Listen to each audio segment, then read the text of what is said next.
السلام عليكم ورحمة الله وبركاته. أعوذ بالله من الشيطان الرجيم. بسم الله الرحمن الرحيم.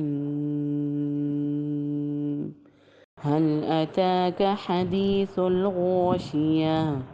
وجوه يومئذ خاشعة عاملة ناصبة تصلى نارا حامية تسقى من عين آنية ليس لهم طعام إلا من ضريع ليس لهم طعام إلا من ضريع لا يسمن ولا يغني من جوع لا يسمن ولا يغني من جوع وجوه يومئذ ناعمة لسعيها راضية في جنة عالية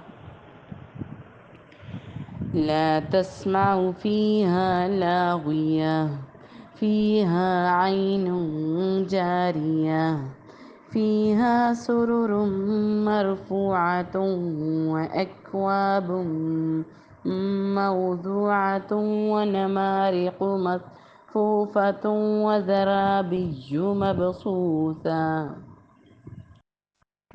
ونمارق مصفوفة وزرابي مبثوثة أفلا ينظرون إلى الإبل كيف خلقت وإلى السماء كيف رفعت وإلى الجبال كيف نصبت وإلى الأرض كيف سطحت فذكر إنما